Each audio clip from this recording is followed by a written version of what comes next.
Segera download yang Quran disebut oleh Tadabbur, Al-Quran, dia meraih tafsir kebaikan. dalam genggaman Contoh, Anda. bulan Ramadan adalah bulan Al-Quran.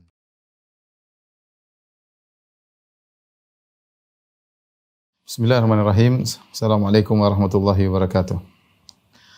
Alhamdulillahi ala ihsani wa syukru lahu ala taufiqihi wa amtinani. Asyhadu an la ilaha illallah wahdahu la syarika lahu ta'ziman li sya'nihi wa asyhadu anna Muhammadan abduhu wa rasuluhu da'ila ridwani. Allahumma salli alaihi wa ala alihi wa ashabihi wa ikhwani. Ikhwan dan akhwat, Bapak dan Ibu-ibu, para dokter yang dirahmati Allah Subhanahu wa taala, para guru yang dimuliakan oleh Allah Subhanahu wa taala. Insyaallah pada pembahasan kali ini kita akan membahas silsilah tentang pembatal-pembatal keislaman, tentang pembatal-pembatal keislaman ya. Hal ini menjadi sangat penting di zaman sekarang ini karena banyak hal-hal yang membatalkan keislaman dilakukan oleh sebagian kaum muslimin, entah mereka sadari atau tidak mereka sadari. Maka perlu bagi kita untuk mengenal pembatal-pembatal tersebut agar kita bisa menjaga keislaman kita ya. Sebagaimana kita tahu bahwasanya salat bisa batal karena ada pembatal-pembatalnya. Wudu saja bisa batal, ada pembatal-pembatal wudu sebagaimana kita ketahui. Kemudian juga puasa bisa batal ya. Dengan makan sengaja, minum sengaja, berhubungan dengan istri dengan sengaja ya. Haji juga bisa batal, ada pembatal-pembatal haji. Sebagaimana umrah juga ada pembatal-pembatal umrah. Maka demikian juga Islam seseorang bisa batal. Dan ada pembatal-pembatalnya. Ada pembatal-pembatalnya. Jadi topik kita pada kesempatan kali ini adalah tentang pembatal-pembatal keislaman. Yang kalau kita mau beri judul Nawaqid al-Islam. Nawaqidul Islam, yaitu pembatal-pembatal keislaman. Namun sebelum kita membahas tentang apa saja pembatal-pembatal keislaman tersebut, ada beberapa muqaddimah yang ingin saya sampaikan. Muqaddimah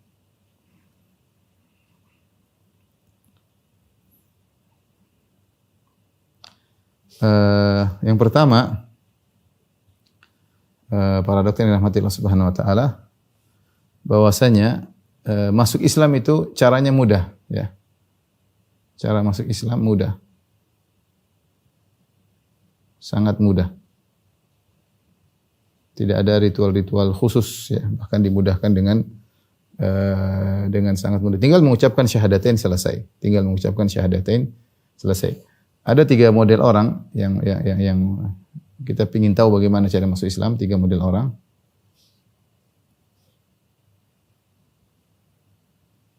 Yang pertama, kafir masuk Islam. Kafir asli masuk Islam.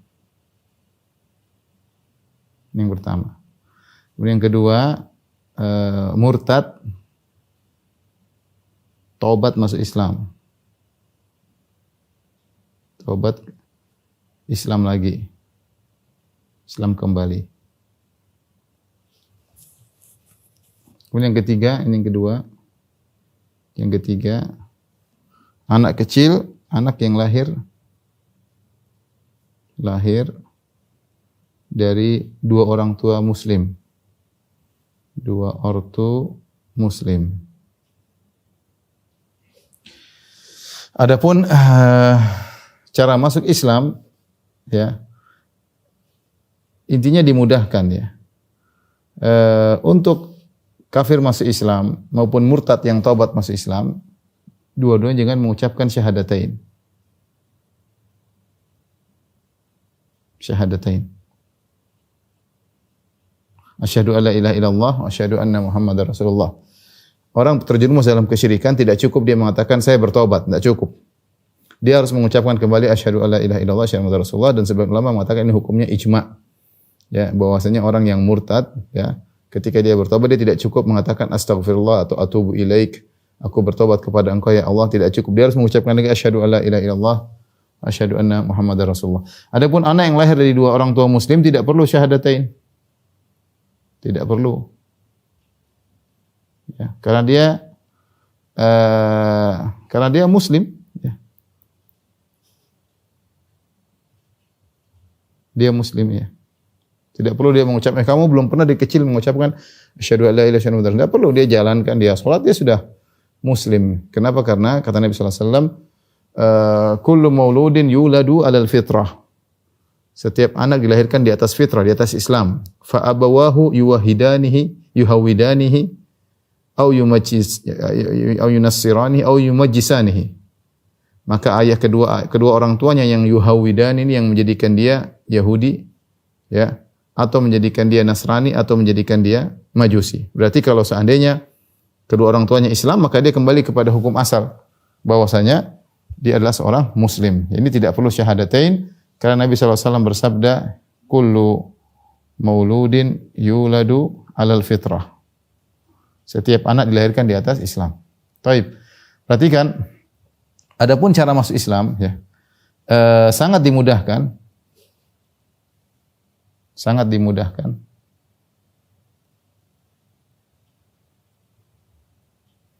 Sehingga perhatikan, tidak wajib mandi, ya. Tidak wajib mandi. Mandi ini hanya sunnah, ya. Sebagian sahabat ada yang setelah masuk Islam disuruh mandi. Sebagian sahabat masuk Islam tanpa mandi. Jadi tidak wajib mandi. Jangan disangka bahwasanya masuk Islam harus mandi. Hukumnya hanyalah sunnah. Jadi tidak wajib mandi. Kemudian berikutnya tidak harus dengan lafal la ilaha illallah, ya. Tidak harus dengan lafal la ilaha illallah.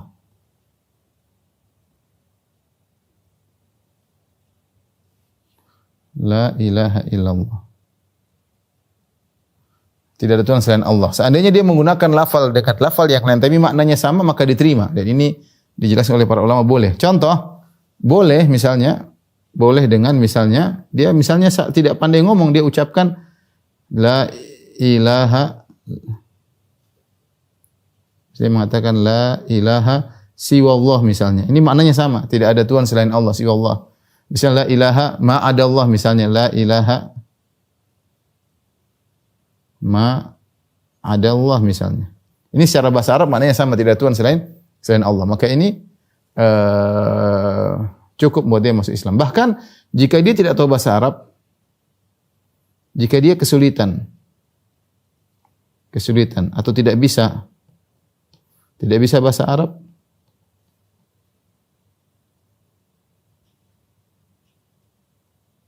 boleh pakai selain Arab. Pakai bahasa sendiri.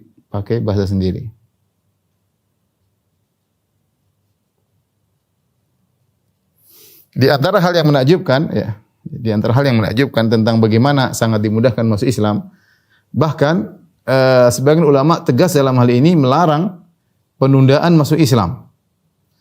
Ya, penundaan masuk Islam, ya. Jadi kalau ada orang masuk Islam, kita harus segera sambut, tidak boleh kita tunda-tunda. Di antara hal yang menunjukkan akan hal ini adalah pernyataan misalnya An-Nawawi rahimahullah dalam kitabnya Rawdatul Talibin. Kitab fikih Syafi'i dalam kitab Babur Riddah, dia menyebutkan Babur Riddah tentang bab orang-orang murtad. Dia berkata rahimahullah taala, walau qala kafir li muslim, kalau ada seorang kafir berkata kepada seorang muslim, arid alayil Islam, tolong jelaskan kepada saya Islam. Tolong jelaskan kepada saya Islam. Ini ada orang datang ke ustaz, dia bilang, "Ustaz, orang kafir, tolong jelaskan kepada saya Islam." Kata ustaz tersebut, "Hatta ara, nanti, tunggu saya lihat dulu, nanti lihat gimana." Au isbir ilal qad, besok, sekarang saya lagi sibuk, besok. Ya. Au talaba ardal Islam min wa'id, atau dia sampai kepada seorang tukang pemberi ceramah, dia bilang, "Jelaskan Islam kepada aku." Faqala ijlis ila akhiril majlis. Tunggu sebentar sampai pengajian selesai baru saya jelaskan. Kata Nawawi menukil perkataan ulama, kafar. Orang ini, ustaz ini kafir.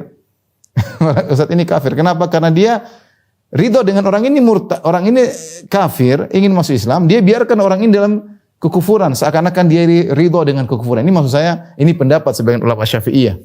Jadi kalau ada orang minta diajarkan Islam, kemudian kamu tidak mengajarkannya dengan alasan ini, alasan anu, sementara kamu ustaz bisa mengajarkannya, maka kamu kafir.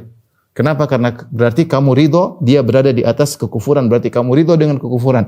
Ini pendapat sebagian ulama, ya. Tentu perlu diskusikan lagi tentang pendapat ini. Tapi saya katakan di mana hal ini menunjukkan ketegasan para ulama kalau ada yang masuk Islam jangan ditunda-tunda. Demikian juga dalam kitab Kifayatul Akhyar juga fikih Syafi'i. Penulisnya berkata, "Walau qala syakhsun li khatibin aw wa'idhin," kalau ada seorang berkata kepada khatib, ya khatib Jumat misalnya, aw wa'id atau seorang pemberi nasihat, ustaz misalnya, "Uridul Islam, falaqini kalimat syahadah." Aku ingin masuk Islam. Tolong talkinkan aku syahadatain. Faqala, lantas ustaz tersebut mengatakan, "Uqud hatta afruq." Tunggu dulu, duduklah engkau sampai aku selesai. Wa ulaqinuk, kemudian aku akan talkin engkau syahadatain. Kata dia kafara fil hal, dia langsung kafir ketika itu. Sebabnya apa? Karena dia ridho dengan kekufuran. Orang ini kafir, masuk Islam dan dia ridho orang ini berada di atas kekufuran, berarti kufur. Ini maksud saya bagaimana para ulama tegas kalau ada yang masuk Islam jangan ditunda-tunda, segera. Segera jangan ditunda-tunda ya. Oleh karenanya guru saya pernah cerita ada seorang di Afrika kalau saya lupa di mana. Dia datang, kemudian dia ingin masuk Islam kepada seorang ustadznya di sana atau syekhnya. Dia bilang saya masuk Islam, terus kata syekh tersebut nanti sebentar habis sholat asar kalau nggak salah. Habis sholat asar, sebentar habis sholat nanti masuk Islam. Ketika selesai sholat ternyata orang kafir ini terjadi peperangan, dia ketembak, dia meninggal, subhanallah. Tidak sempat dia masuk Islam. Harusnya masuk Islam aja. Langsung kan cuma asyhadu alla ilaha illallah Rasulullah selesai. Nanti penjelasannya habis ini, harusnya begitu. Jangan tunda-tunda. Tapi dia bilang nanti sebentar habis sholat. Begitu dia bilang habis sholat atau orang ini ketembak ya.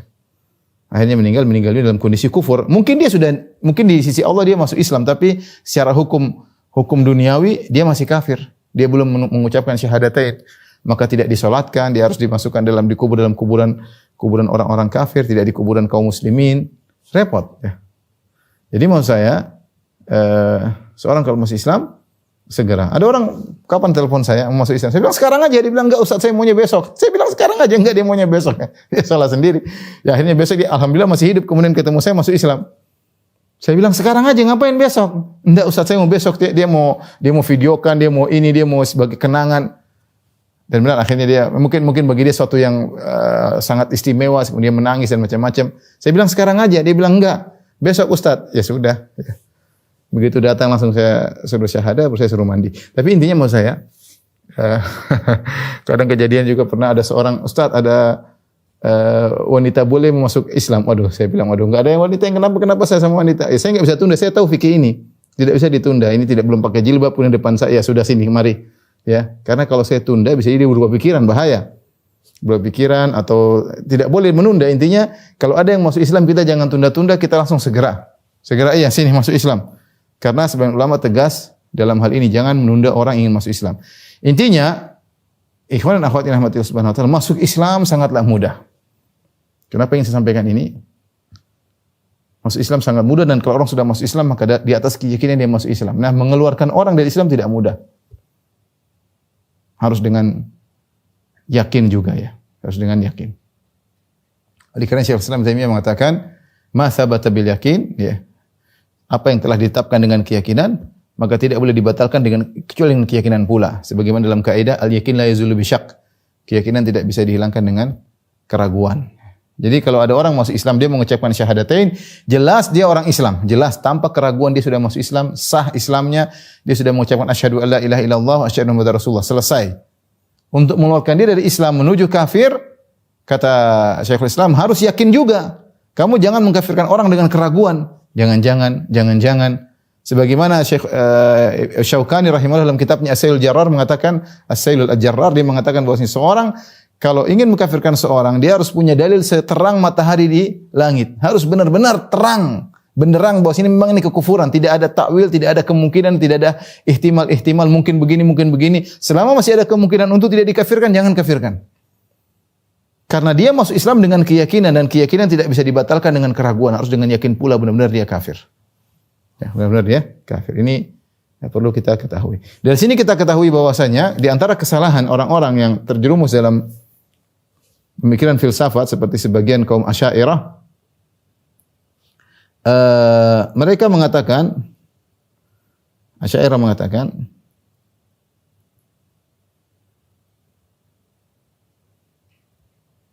awal wajib alal mukallaf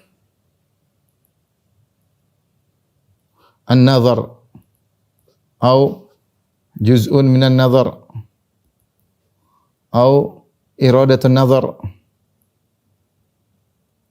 atau asyak dan lain-lain ya. Jadi sebagian orang ketika mereka berbicara tentang masalah akidah, mereka mengatakan bahwasanya akidah tidak boleh dibangun di atas taklid, maka seorang kalau masuk Islam dia harus benar-benar masuk Islam di atas dalil yang yakin. Caranya bagaimana? Dengan menggunakan nazar. Nazar itu adalah mengolah otak untuk mengetahui bahwasanya Tuhan itu ada. Bagaimana caranya? Yaitu dengan mengetahui bahwasanya dalil a'rad. Ini sudah sering saya jelaskan dalam apa namanya syarah akidah wasithiyah. Dalil a'rad adalah bahwasanya alam semesta terdiri atas jism dan a'rad ya, dari jism material mungkin dengan sifat-sifat, dan dari ini kemudian intinya ini pembahasan yang panjang. Ada yang mengatakan itu namanya nazar akli, pemikiran secara akal. Ada yang mengatakan bukan itu tapi sebagian daripada itu. Ada yang mengatakan keinginan untuk itu. Ada yang mengatakan harus ragu dulu. Kalau kau masuk Islam yang benar, ragu dulu, karena kamu tidak boleh Islamnya ikut-ikutan, harus ragu dulu, harus suruh kafir dulu baru bisa masuk Islam. Ini semua ngawur, dan ini dibantah oleh Al-Ghazali rahimahullahu taala, dinukil oleh Ibnu Hajar dalam Fathul Bari dalam 2 tempat ya. Bahwasanya ini hanyalah syarat yang merepotkan kaum muslimin, mengakibatkan banyak orang Islam harus menjadi kafir. Kalau mau masuk Islam harus dengan syarat seperti ini. Bagaimana cara masuk Islam? Mungkin bapak-bapak saja para dokter baru pertama kali dengar ada namanya an-nazar, juz' min an-nazar, iradatun nazar, asyak. Pertama kali dengar. Tapi sebagian Asy'ariyah seperti itu. Tidak semua, sebagian Asy'ariyah seperti itu. Karena mereka menyulitkan orang untuk masuk Islam. Kalau tidak tahu tentang hal ini, seakan-akan Islamnya tidak sah. Makanya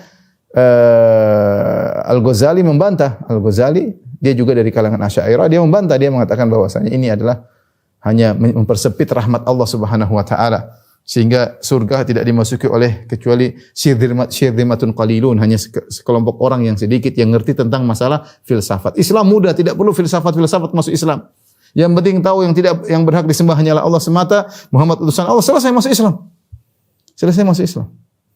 Tidak mungkin Nasrani mengucapkan itu kecuali dia yakin bahwasanya Yesus bukan Tuhan. Isa bukan Tuhan, makanya dia pilih Islam. Dia mengucap asyhadu alla ilaha illallah rasulullah, syahadatain, berarti dia sudah paham tentang hal tersebut. Sudah mudah untuk masuk Islam. Tapi ini poin pertama yang ingin saya sampaikan. Yang berikutnya, muqaddimah yang kedua ya.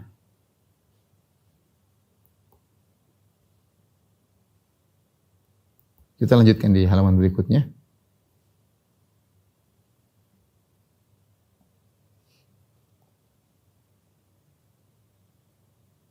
Yang kedua, pembahasan tentang pembatal-pembatal keislaman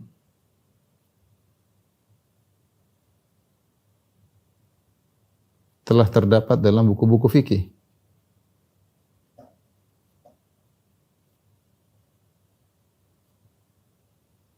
Semua fikih, buku-buku fikih madhab, ya, semuanya ada pembahasan ini. Semuanya ada. Ada pembahasan tentang pembatal-pembatal keislaman. Ya. Saya bawakan contohnya, seperti misalnya kita sebutkan fikih Hanafi, madhab Hanafi. Madhab Hanafi. Dan madhab Hanafi ini termasuk madhab yang paling detail ketika membahas tentang pembatal-pembatal keislaman. Saya bawakan misalnya kitab Hasyiat Abidin. Ini salah satu buku yang utama dalam madhab Hanafi. Ini tebal, ini cetakan baru, ada sekitar, saya lupa tadi ada berapa, 18 jilid atau berapa jilid ya. Di jilid yang ke-13 ya. Tadi jilid ke-13 dari halaman pertama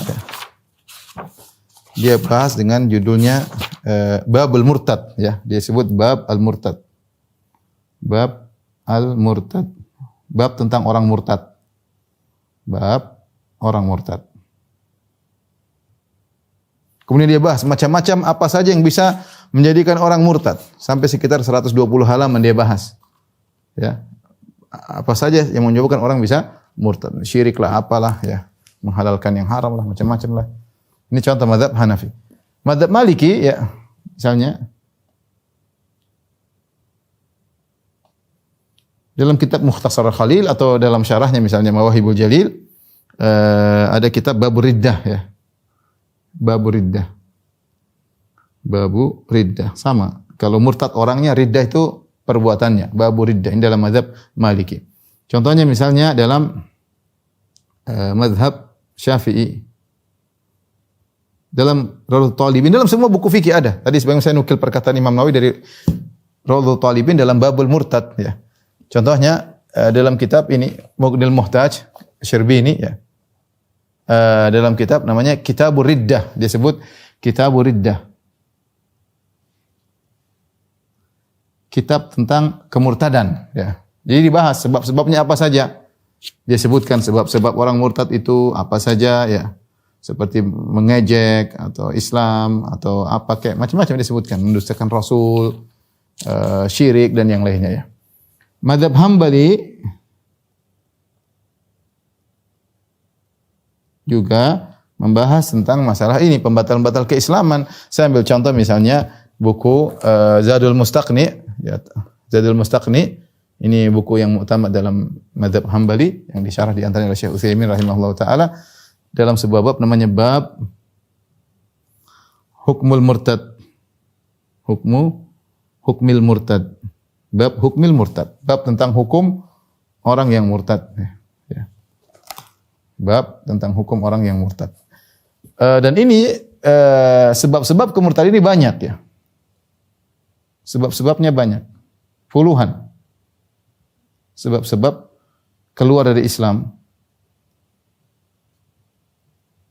Ya. Hingga puluhan ya.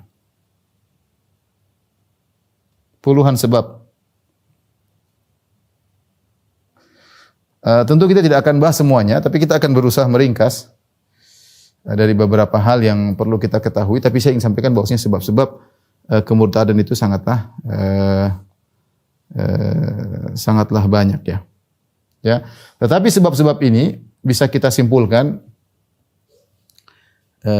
bisa kita klasifikasikan, bisa diklasifikasikan.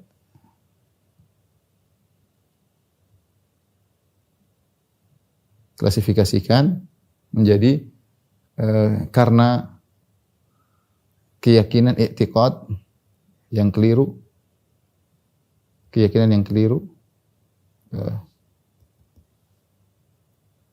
i'tiqad itu keyakinan, ya, atau bisa karena perkataan,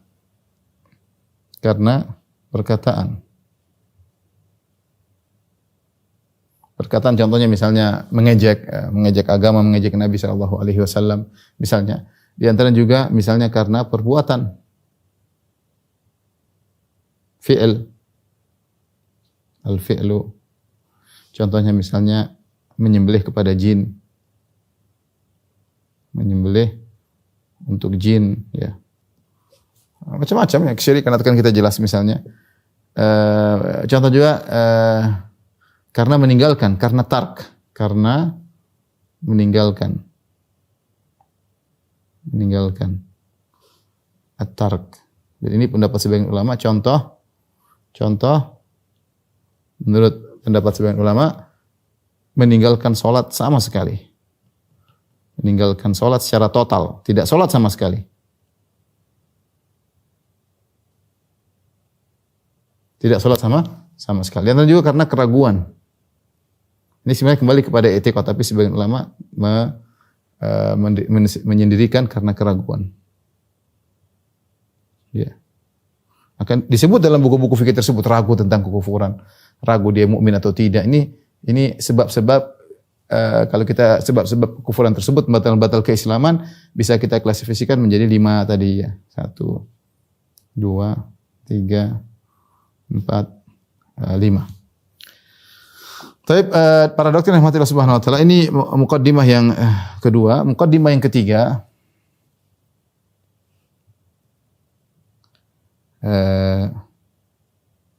urgensinya yang ketiga. Urgensinya kita belajar ini. Kita mempelajari pembatal keislaman. Apa urgensinya? Bukan kita untuk mengkafir-kafirkan orang, bukan ya, tapi kita untuk menyelamatkan di antara menyelamatkan keislaman kita. Banyak urgensinya, di antaranya. Yang pertama adalah akhir-akhir ini banyak saudara-saudara kita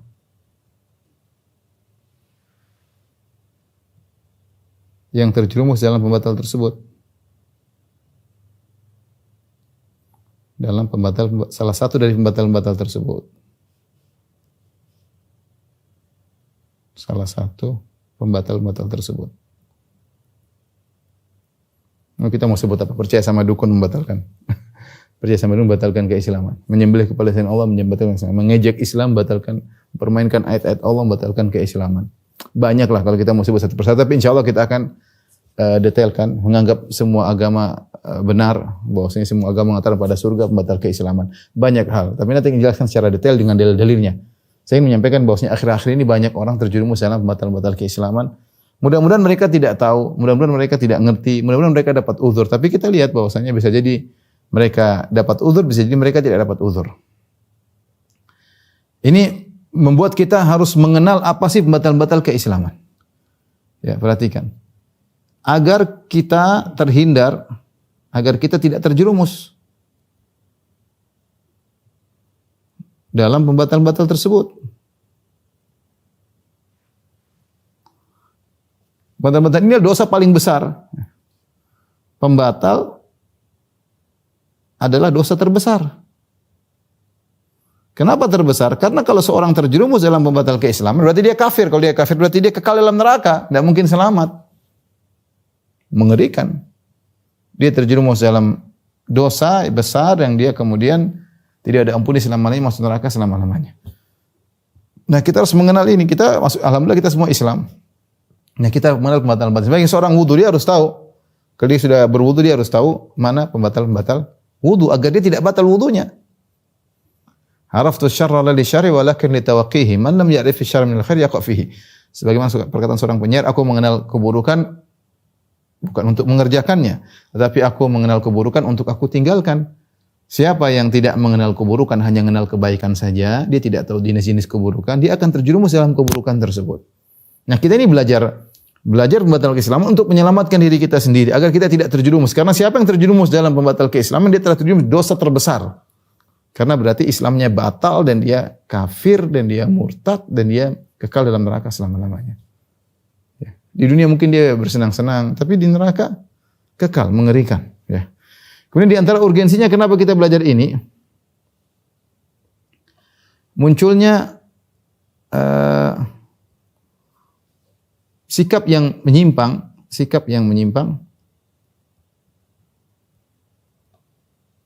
terkait dengan pembatal keislaman, dengan pembatal-pembatal tersebut. Kira-kira secara umum ada 3 model ya. 3 model kelompok, ada yang benar, ada yang salah ya. 3 model kelompok. 3 model. Yang pertama adalah Al-Khawarij. Yang kedua adalah Al-Murji'ah. Yang ketiga adalah Ahlus Sunnah. Yang benar. Wal Jamaah. Al-Khawarij sangat mudah membatalkan Islam seseorang. Al-Khawarij sangat mudah membatalkan Islam seseorang. Sehingga orang terjerumus dalam sebagian dosa besar mereka kafirkan. Sangat mudah mengeluarkan orang dari Islam.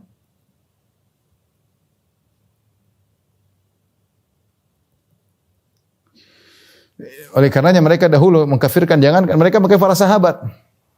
Mereka mengkafirkan Muawiyah dan Ali dan mengkafirkan seluruh Hakamain maksudnya Abu Musa al-Asy'ari sebagai wakil dari Ali bin Abi Thalib dan Amr bin Al-As dari wakil dari kubu Muawiyah, dan semua yang ridho dengan keputusan 2 orang ini semua dikafirkan oleh mereka. Sehingga mereka mengkafirkan para sahabat.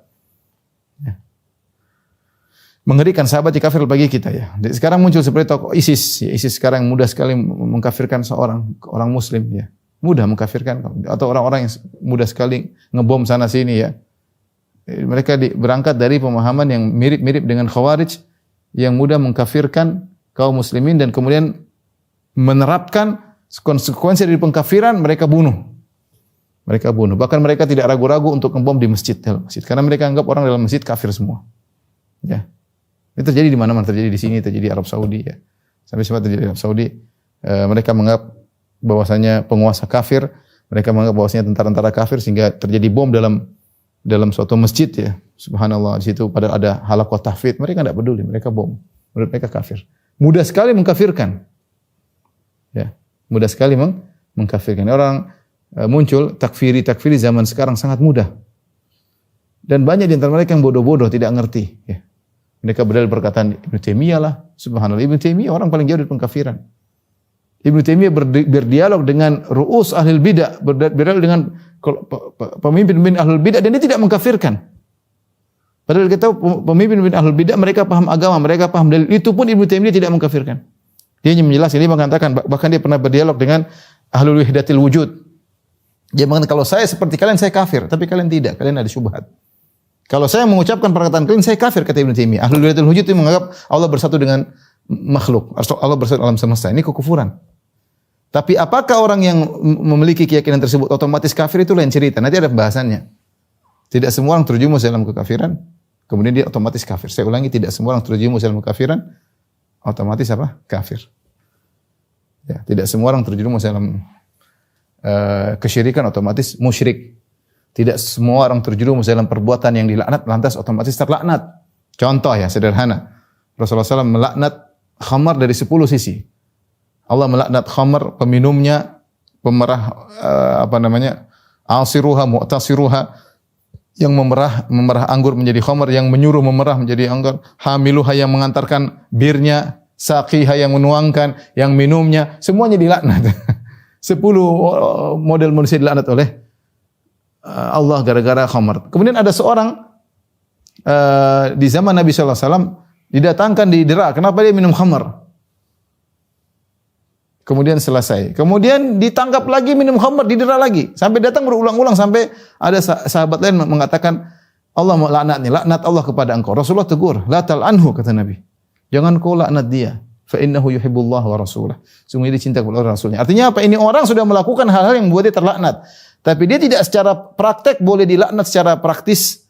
Secara praktek kenapa? Ada penghalangnya. Dia mencintai Allah dan Rasulnya sehingga dia tidak jadi orang yang terlaknat. Padahal dia melakukan hal tersebut. Maksud saya demikian juga masalah syirik, masalah kufur. Bisa jadi orang terjerumus dalam kufuran tidak otomatis menjadi kafir. Ini sudah saya bahas panjang lebar, saya tidak ingin ulang lagi. Dalam syarah akidah wasithiyah, dalam pembahasan bahayanya mengkafirkan secara brutal. Ada sekelompok yang terkenal soleh di zaman para sahabat Khawarij yang mereka solatnya luar biasa, puasanya luar biasa sampai Nabi SAW mengatakan tahkiruna solatakum ma'a solatim. Kalau wahai sahabatku, kalau kalian bandingkan solat kalian dengan solat mereka, kalian akan merasa minder dengan solat kalian. Kalau kalian bandingkan puasa kalian dengan puasa mereka, orang-orang Khawarij, kalian akan minder dengan puasa kalian. Tapi mereka yamrukuna minad din kama yamrukusa minar ramyah. Mereka keluar dari agama seperti anak panah yang tembus dari hewan buruan. Ya, artinya mereka melakukan dosa besar gara-gara punya gairah terhadap agama tapi salah praktek. Jadi tidak semua berarti semangat kencang berarti benar, enggak. Kita harus menimbang dengan dalil. Ya, muncullah sikap orang yang mudah mengeluarkan orang dari Islam tanpa pembatal keislaman yang benar atau salah praktek dalam hal ini. Ya. Orang Khawarij. Ya. Ini pernah terjadi.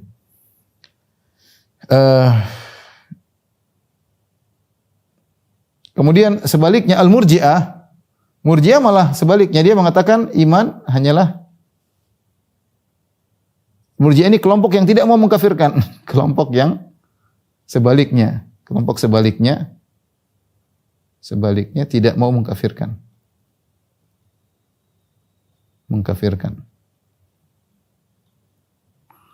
Karena kata dia iman adalah di hati. Seorang mau sujud kepada patung, seorang mau pakai salib, seorang mau di depan Yesus begini, tidak kafir. Karena itu masalah hati. Kalau hatinya belum perbuatannya tidak bisa mengkafirkan. Mau dia tidak sholat sama sekali, apapun dia lakukan, dia menyembelih kepada selain Allah, ini semua tidak bisa mengkafirkan karena amal bukan bagian daripada iman. Ini Murji'ah, amal bukan bagian dari iman. Dia harus mendustakan dari hatinya atau juhud atau dia mengingkari. Ini Murji'ah, kelompok yang lawan dari Khawarij. Adapun yang di tengah Ahlussunnah wal Jamaah maka bersikap moderat ya. mengkafirkan jika memenuhi persyaratan. Tidak sembarangan, tidak brutal. Persyaratan dan tidak ada penghalang.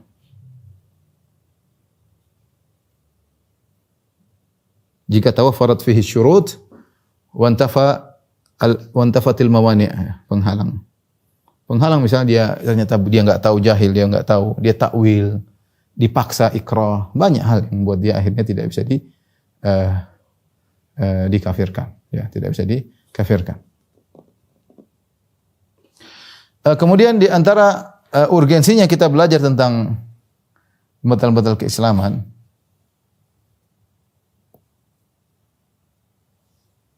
bahayanya mengkafirkan secara brutal.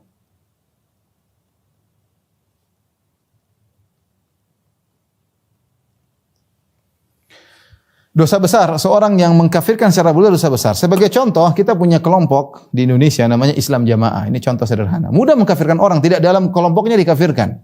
Entah mereka sekarang berubah, dulu zaman-zaman dulu, dan sekarang banyak yang keluar dari mereka. Mereka mudah sekali Islam Jamaah. Pokoknya di luar tidak baiat sama imam mereka, kafir. Sampai saya dapat video baru-baru terakhir, imam mereka masih mengatakan demikian. Pokoknya di luar kelompok mereka kafir. Dan banyak sekali, ribuan mereka sudah keluar dari kelompoknya. Karena mudah sekali mengkafirkan orang di luar dari, gara-gara tidak baiat sama imamnya, jadi kafir. Seakan-akan pembatal keislaman adalah tidak baiat sama imam. Dari mana seperti ini?